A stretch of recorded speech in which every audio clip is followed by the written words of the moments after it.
নমস্কার বন্ধুরা, তোমরা সবাই কেমন আছো? আশা করছি তোমরা সবাই খুব ভালো আছো, সুস্থ আছো। কিং মাই লাইফস্টাইলের নতুন একটা ব্লগে তোমাদেরকে ওয়েলকাম জানিয়ে আজকের ব্লগটা শুরু করছি।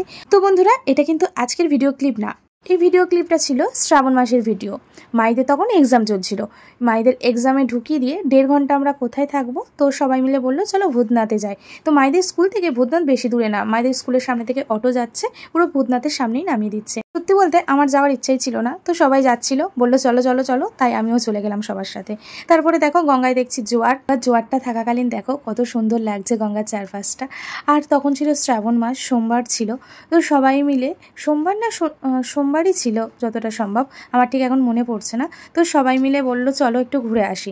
তো সত্যি বলতে আমিও জানতাম না যে আজকে ভূতনাথে আসা হবে। সবাই কথা হয়েছিল কিন্তু কনফার্ম কেউ ছিল না।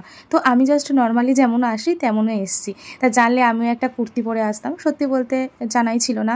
তো নিজেকে খারাপও লাগছিল যে সবাই কুর্তি পরে আছে।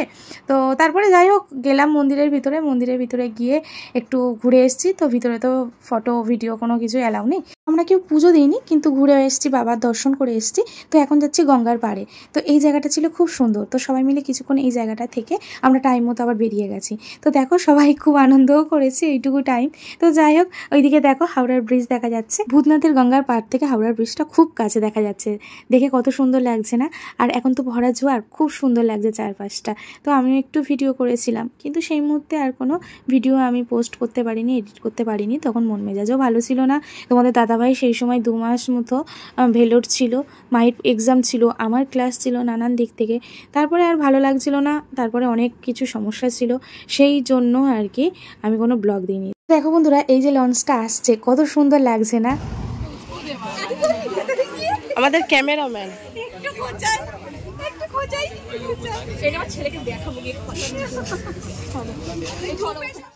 এই একটু টাইম বেশ ভালোই কাটলো সকালবেলা। তো তারপরে মায়েদের তো টাইম হয়ে যাচ্ছে, ওদের তো বেশিক্ষণ না, 1 ঘন্টা 10 মিনিট মতো এক্সাম টাইম।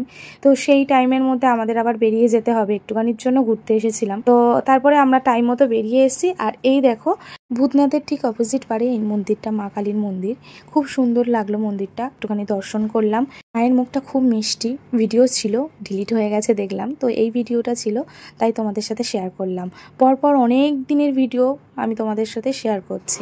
আমার হোমওয়ার্ক হয়ে গেছে।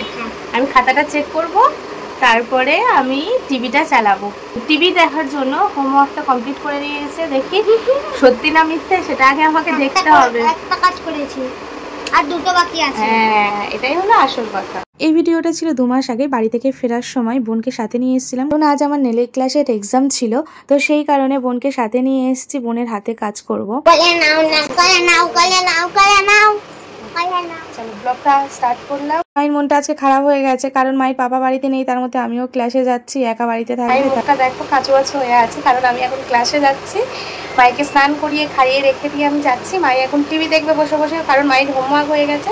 আর ওদিকে বোন দেখো আর 2টো বাকি আছে, বিকালে করে নেব। বসে বসে 2টো বাকি আছে, বিকালে করে নেব। বিকালে করলে হবে না, এখনই করতে হবে। মায়ের হোমওয়ার্কগুলো করেছে, ঠিক আছে? করেনি, উঠে গেছে। হ্যাঁ, টিভি দেখ, টিভি দেখারই হবে, বলছে হোমওয়ার্ক হয়ে গেছে। না, বিকালে করলে হবে না, তোমার ফল ধুয়ে রেখে গেছে, ওই যে বাটির মধ্যে ফলটা আছে, ফলটা খেয়ে নেবে, ঠিক আছে? স্নান করিয়ে খাইয়ে রেখে যাচ্ছি।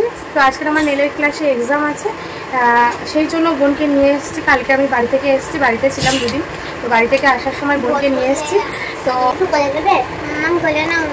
আমি এখন কোলে নিতে পারবো না,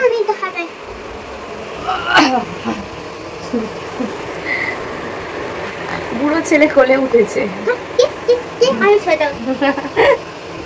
ছোট না, বুড়ো, ছোট। ঠিক আছে চলো বাবা, আমার দেরি হয়ে যাচ্ছে। আমি যাবো না বাবা, তুমি কেন যাবে? আজকে আমার এক্সাম আছে না, আজকে তো লাস্ট, আজকে লাস্ট, এরপরে আরেকদিন সার্টিফিকেট দেবে, ব্যাস হয়ে যাবে, আর যাবো না। ঠিক আছে তো চলো, তারপরে ক্লাইম করবে। হ্যাঁ ঠিক আছে, চলো চলো, নামো নামো নামো নামো। না না না, আমি যাবো তোমার সাথে। আজকে যাওয়া যাবে না, আজকে এক্সাম আছে, 12টা বাজতে যায়। না আমি যাবো তোমার। ঠিক আছে, রাখো রাখো রাখো। ঠিক আছে চলো বন্ধুরা, আবার পরে তোমাদের সাথে কথা বলছি। না আমি যাবো। তো বন্ধুরা, এটাও কিন্তু একটা অন্য দিনের ভিডিও ক্লিপ তোমাদের সাথে আজকে শেয়ার করছি। সব ভিডিও আজকের মিক্সড করে এই ভিডিওর মধ্যে সব রকমের ক্লিপ অ্যাড করে আজকের ভিডিওটা তোমাদের সামনে প্রেজেন্ট করছি। তো বন্ধুরা, এই দিনটা ছিল তোমাদের দাদা ভাইয়ের বার্থডেতে কিছুই করতে পারিনি। তো বাড়িতে যা ছিল সেই দিয়ে 5 রকম ভাজা করেছি। যেই মাছ ছিল সেই মাছ ভাজা করে দিয়েছি। বাড়িতে যা যা ছিল সেই দিয়ে আজকে দুপুরে রান্নাটা হয়েছে। ইচ্ছা ছিল একটু চাটনি করে দেওয়া, একটু দই মিষ্টি দেওয়া, সবকিছু ইচ্ছা থাকলেও সবসময় সেটা হয় না। তো যাই হোক, আজকেও তেমন। আমাদের দাদা ভাই আগাগোড়াই রাইস খেতে খুব ভালোবাসে। তো এই রাইসটা ওকে করে দিয়েছি, একটু খেয়েছে। এতটা যে দিয়েছি দেখছো, ততটা খেতে পারিনি। খাওয়ার পর থেকে এত পেটের ব্যথায় কষ্ট পেয়েছে না, তো বলছে এর থেকে না খাওয়াই ভালো ছিল। আর ওরও ইচ্ছা হয়, তা বলে যে একদমই খেতে পারবে, অল্প একটু খেয়েছিল। তো রাইসটা খেতে খুব ভালোবাসে। তো তার জন্য ভাবলাম গাজর বিনস রয়েছে যখন, জাস্ট একটু ভাতটা দিয়ে গাজর বিনস দিয়ে সবজি দিয়েই তো করবো, নর্মালি হবে। তো সেই জন্য আর কি করে দিয়েছিলাম। সেটা খেয়ে যে ওর কষ্ট হবে সেটা ভাবতে পারিনি। তারপরে খাওয়ার আগে দেখো ছেলেকে একটু খাইয়ে দিল। ছেলের কিন্তু খাওয়া হয়ে গেছে, তাও বাবার ইচ্ছা ছেলেকে খাইয়ে দিল। আমার ইচ্ছে ছিল সন্ধ্যাবেলা একটা ছোট্ট মতো কেক নিয়ে এসে কাটাবো। তো তারপরে দিদিয়াকে ফোন করে বললাম, দিদিয়া ফেরার সময় তুমি একটা ছোট থেকে একটা কেক নিয়ে এসো। তো যেমনটাই বলেছি দিদিয়া ঠিক তেমনটাই নিয়ে এসছে। আচ্ছা বন্ধুরা, তোমাদের কাছে আমার একটা কথা জানার আছে, তোমরা জেনে থাকলে অবশ্যই আমার কমেন্টে জানিও। কথাটা হচ্ছে, আজকাল প্রত্যেকটা ঘরে ঘরেই ক্যান্সার পেশেন্ট রয়েছে। কেউ বা আজকের আমার ভিডিওটা কোনো ক্যান্সার পেশেন্ট দেখছে, কিংবা কোনো ক্যান্সার পেশেন্টের ফ্যামিলির লোক, বাড়ির লোক, তারাই দেখছে। এখন এই রোগটা না খুব কমন ব্যাপার হয়ে গেছে। প্রায় প্রত্যেকটা ঘরে ঘরেই একটা না একটা করে এই পেশেন্ট রয়েছে। তো তোমরা অনেকেই জানতে পারো এই বিষয়টা। আচ্ছা বন্ধুরা, একটা ক্যান্সার পেশেন্ট ফ্লাইটে যাতায়াত করতে পারে কি পারে না, তো সেটা একটু তোমরা কমেন্টে জানিও। সেটা যদি তোমরা জেনে থাকো অবশ্যই কমেন্ট করে জানাবে। তবে হ্যাঁ, তোমরা আবার জিজ্ঞেস করতে পারো, দিদি ভাই তোমাদের বাড়িতে তো পেশেন্ট রয়েছে, তুমি আবার জেনে শুনে আমাদের কাছে জিজ্ঞেস করছো। হ্যাঁ গো, আমরা তো জানি, তাও কিছু মানুষের তো প্রশ্ন থেকেই যায় মনের মধ্যে। তো আমাদের জানাই তো সবসময় সবকিছু হয় না। যেমনটা আমার কানে এসছে কিছু মানুষের কথা, যে ক্যান্সার পেশেন্ট নাকি ফ্লাইটে উঠে যাতায়াত করতে পারে না। তাই আমার মনে হলো এই প্রশ্নটা আমি তোমাদেরকে করি, তোমরাই এই প্রশ্নের উত্তর দিয়ে দেবে। তো বন্ধুরা, তোমরা কমেন্টে জানিও